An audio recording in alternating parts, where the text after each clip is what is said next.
Olá, mais um vídeo e eu vim compartilhar uma experiência que foi o resgate de um espírito ligado ao carnaval. Essa pessoa, ele é presidente de uma escola de samba no Rio de Janeiro. É uma escola de carnaval, né? Não é escola de samba, escola de carnaval. Uma escola que tem no Rio de Janeiro.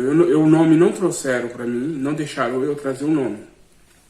Bom, eu já estava projetado no plano astral e nós chegamos em um local, era igual, eu já estava lá dentro, eu não vi a entrada, mas parecia ser assim, não era bem um hospital e nem uma escola, mas apareciam os dois. Aí eu comecei a andar num corredor e já fui direto para uma sala. Eu sabia o que tinha que fazer. Eu cheguei na sala, já tinha uns pessoal lá e tinha um espírito deitado numa maca. Eles falaram, vamos começar, né? Que era o processo de regressão. Então, o espírito, ele estava um pouco atormentado, né? Ele não estava muito consciente. Ele estava com os olhos abertos, mas ele estava atormentado. Então, eu vi um espírito aplicando passes, né, nele. E aí, o espírito que aplicou passe comandou. Falou, você vai ficar diante de uma tela. Aí ele falou, o que é tela? Aí olharam um para o outro, eu também olhei assim. Falei, eu não sabia o que ele ia fazer, né? Falei, o espírito não sabe o que é uma tela. Então a mente dele ainda está antes da televisão, né? Aí ele chegou e falou assim, então você vai ficar diante de uma luneta. É luneta que fala, né? Aí ele falou, aonde que vai ter essa luneta, né? Ele falou assim, vai andando que você acha ela. E aí ele falou, estou andando. Aí o local começou a se transformar ali perto de nós e eu me vi incorporado, ele andando. Aí eu vi a luneta. Aí quando o terapeuta, né, espiritual falava com ele, era comigo, porque eu estava incorporado. Aí falou pra mim assim, pra ele assim, agora você vai olhar e vai ver o que você vê. Aí eu olhei na luneta, né? Comecei a olhar, falei, não tô vendo nada. Ele falou assim, vai virando até você achar. Aí eu virei ela pra minha direita, né? Virei ela assim, pra olhar. Aí quando eu olhei, eu vi uma caverna bem longe e vi um ser desse tamanhozinho. Aí eu falei assim, nossa, eu tô vendo um ser pequeno. Aí ele falou pra mim assim, é porque você tá vendo ele de longe, nós vamos chegar mais perto. Aí quando chegou mais perto ele ficou do tamanho normal.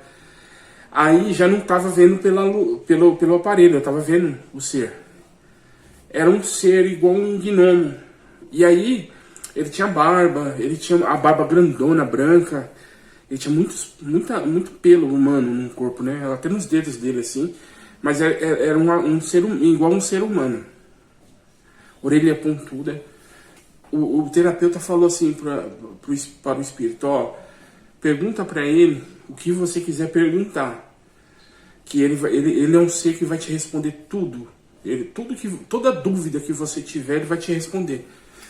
Então o espírito que estava acoplado a mim começou a ter vontade de perguntar o porquê que ele passou por certos sofrimentos. Na hora que ele falava do sofrimento, eu via, né, ele encarnado nos Estados Unidos, lá ele nasceu na rua, ele foi violado, todo o sofrimento que ele passou. Depois ele começou a fazer isso com os outros, depois que ele ficou adulto. E o ser foi explicando para ele, foi explicando. Aí ele falou assim, olha, eu quando era criança, eu tinha muito pesadelo com aranha. Aí o ser falou para ele assim, ó, isso tá no seu inconsciente, né, tá no seu mental inferior. É uma questão de outras vidas que você precisa resolver. E o terapeuta lá, falou o nome do mentor, ele vai te ajudar. Só que você vai ter muito medo, só que você vai conseguir. Porque você vai agora mais forte, e esse medo não vai te dominar. E eles vão te energizar, né, os chakras, para você conseguir. Então, o ser falou assim, você tem que ir andando e achar essa porta, você precisa de achar essa porta. Aí, nós começamos a andar, e começou a ficar escuro, cheio de neblina. Aí o terapeuta mandou tirar aquela neblina, que dava muito medo, né, na gente. Aí tirou a neblina, e aí a gente continuou andando, aí achamos a porta. Era uma porta sinistra, marrom, não tinha parede, era tudo preto, mas a porta marrom. E aí nós paramos na porta e ficamos com medo de entrar. E aí o mentor falou, não, você pode abrir. Quando nós abrimos, não tinha nada do outro lado. Aí quando a gente passou e fechamos, ele mandou fechar a porta atrás de nós. Aí eu comecei a ver aranhas vindo, e elas eram do tamanho de uma cadeira, mais ou menos, essa altura. Era um monte de aranha. Ela tinha mais ou menos uns 50 centímetros de altura. E elas vinham e aquilo causando pavor nele, em mim, quase que eu perdi a consciência. Aí eu senti os passos na região gástrica e no genésico, né? E no chakra base. Eu senti as energias fluir.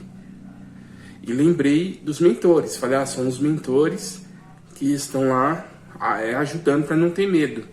E aí eu comecei a perder aquele medo, aquele pavor terrível, comecei a ficar mais consciente.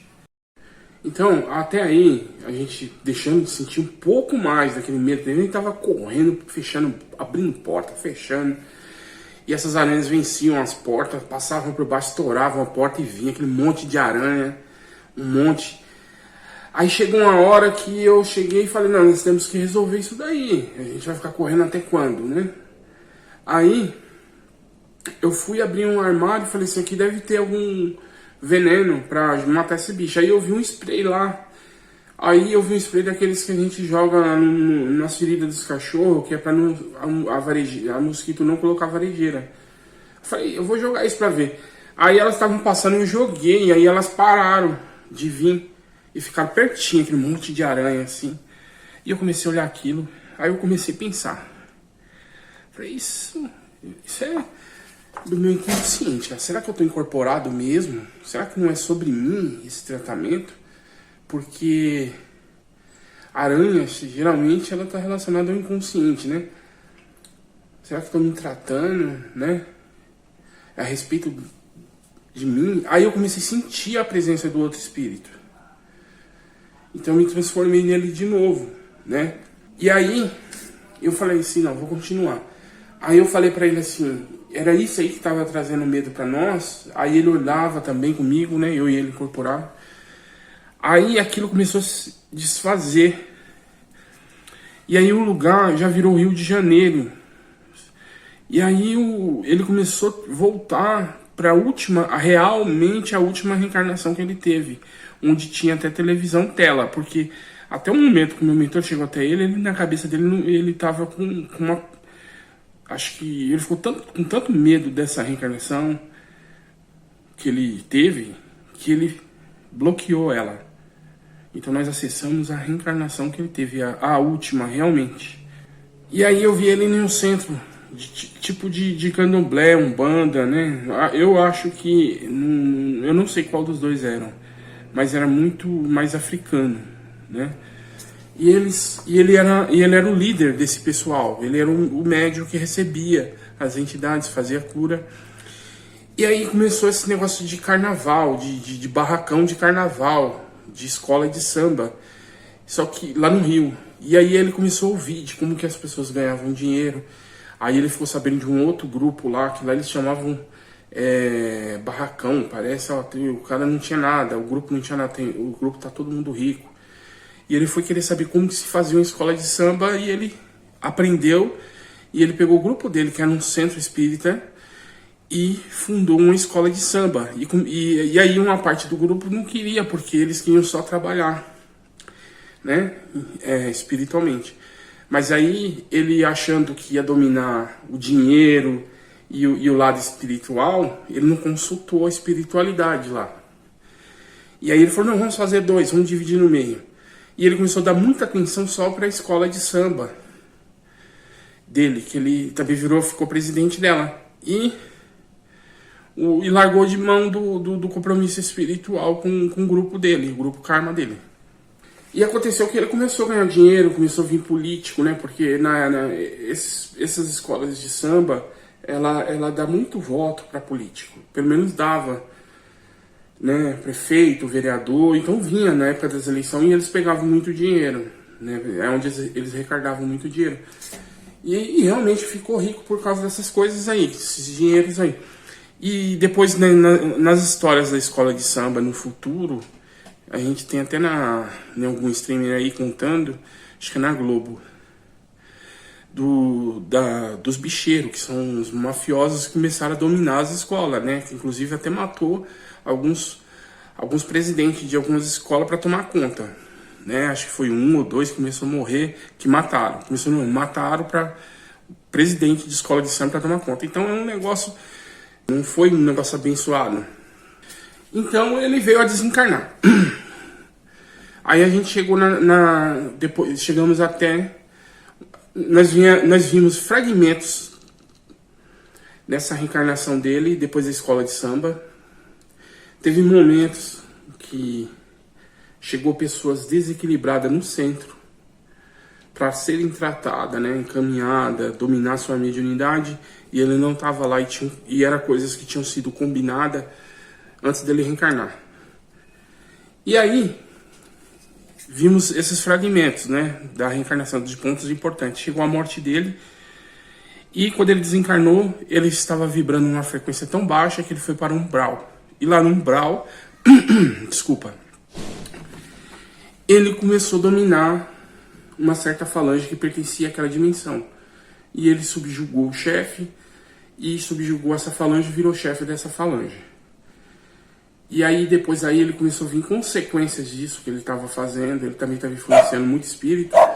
E acabou que ele, por conta disso, ele virou escravo também. Porque todo chefe de falange das trevas, ele sempre tem alguém ali que manda nele. Nunca ele é o maioral só.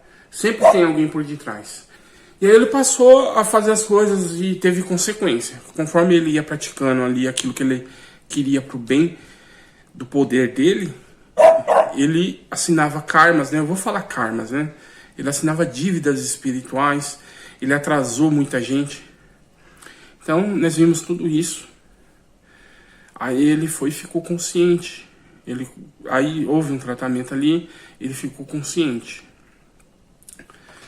Então, eu fui outras vezes levado lá. Ele já estava recebendo tratamento nesse ponto de apoio. E eles levavam ele primeiro para um centro de Umbanda e depois em alguns centros espíritas, né? Para ele assistir palestra no Mapace. Quando me levaram lá para ver ele de novo, ele já estava bem consciente. Só que ele se questionava. Sabe quando a gente não assume nossa culpa, que parece que nós somos vítimas, né? E nós somos assim, nós temos esse defeito. Então um dia me levaram lá e falaram para ele assim, né? Foram dar continuidade ao tratamento dele. Falaram para ele assim, levaram em projeção. Você vai entender agora o porquê que o caminho que você pegou te trouxe tanta dor, tanta dívida espiritual. Por que seu corpo astral tá desse jeito aí, né? Com um monte de buraco, você tem problema de saúde, vai reencarnar com problema, vai ter várias reencarnações com problemas. Isso se não for abortado. Não porque eles não falam isso porque tipo assim eles querem. É por conta da energia, eles somam a energia, faz um cálculo lá e sabe, falar, cara, você tá dentro de um quadro de uma pessoa que vai tentar reencarnar e vai ser abortada. Pelo cálculo que eles fazem, eu não sei se é nos átomos, nos elétrons, o que é. Aí ele falou, tá, tudo bem, né? Aí o mentor colocou a mão na cabeça dele e ele foi entrando em transe e o lugar foi mudando. E aí ele viu uma pessoa que era do centro dele. Essa pessoa, antes de formar o centro, ela chegou para receber tratamento e ele tratou ela e ela começou a seguir o centro e ela admirava ele como um presidente de um centro espírita e como médium. E ela seguia, ele fazia o que ele queria. E aí ele viu que tinha muita gente ali que seguia ele daquela tribo que ele pertencia ali, né? Eu falo tribo, né? Daquele pessoal encarnado. E conforme ele foi indo pro lado do carnaval, esse pessoal foi junto, porque seguiam ele. E essas pessoas tinham um compromisso. E aí elas começaram a ficar doentes. E quando elas ficaram doentes lá no plano físico, de uma forma horrível, ele mesmo não quis ver mais. E essas pessoas foram para o umbral, pagaram caro por isso. Teve algumas que se perderam nos barracões, nas festas de orgia que tinha. Era feito muitas festas assim, dentro dessas comunidades, dizendo que hoje vai ter, a escola vai cantar lá, vai todo mundo. Mas só iam para fazer orgia, iam para isso. Então, aí quebravam as energias do ambiente, criavam uma situação lá. Eu vou falar de uma forma, como se diz? Eu vou falar de uma forma assim para vocês entenderem, mas não era desse jeito que eu vou falar. Criou-se uma nuvem e o ambiente ficou propício para abrir um portal das trevas. E abriu um portal das trevas e subiu um monte de entidade das cidades do sexo, no umbral. E essas entidades subiu, não queriam descer, e grudou nas pessoas que conseguiram. Algumas não. E trocavam energias pelos chakras sexuais. Então teve um monte de gente que pegou doença. Veio aí por conta disso, das consequências dos encarnados que faziam orgia, veio algumas aquelas doenças da época. Aí depois tiraram ele dessa situação, que ele já estava chorando já, porque era tudo pessoa que ele amava que se perderam, né? Pessoas casadas que se perderam. E aí levaram ele num lugar, e aí ele já sabia o que era uma televisão. Ele voltou na reencarnação, né? Ele desbloqueou, então ele já sabia o que era uma tela. E aí tinha uma televisão preta e branca lá, e essa televisão estava passando comercial, e aí ele chorando lá. E aí eu percebi que aquela televisão ali estava sendo manipulada pelos mentores. Aí eles estavam passando um jornal, era só a voz e foto de jornal, não era imagem de movimento. E o som, parecia que alguém estava lendo o jornal alto. Do surto de uma doença sexualmente transmissível. Acho que foi o primeiro surto que teve no Rio de Janeiro. Eu não sei que doença que era. Era doença transmitida sexualmente. E aí teve um surto, e era por conta do carnaval. E ele foi o cara que contribuiu para isso, para esse surto. E aí ele ficou mais chocado ainda. Aí que ele começou a ficar transtornado, aí começaram a aplicar passe. Aí eu falei, poxa, mas aí vocês estão ajudando o cara ou estão derrubando ele? Né? Na minha ignorância eu fiz essa pergunta mentalmente. Aí eles falaram, é necessário. É o lodo que ele criou, a gente tem que tirar esse lodo. E para tirar esse lodo, precisa que ele entenda. É necessário. Ele vai ficar mal, mas depois ele vai se recuperando. E a gente vai conseguindo através dessa terapia, que isso tudo faz parte da terapia. Aí eu entendi. Então, aí eu entendi que desde quando eles começaram a fazer a terapia de regressão nele, ele já tinha esse trauma, né? Que ele bloqueou a reencarnação. Ele nem sabia o que era uma tela mais. Para ele não sei se foi ele que fez isso. Ele bloqueou e acessou uma personalidade de outra reencarnação que não conhecia a tela, a televisão. E aquela ficou escondida. Aí a gente sabe que dentro da nossa alma, você não consegue bloquear. É igual uma represa, é igual um rio. Se você encher uma hora, ele vai transbordar. Então foi isso que eu entendi. Eu falei, tá bom, eu tô gripado, mas é isso aí. Um abraço a todos e até o próximo vídeo.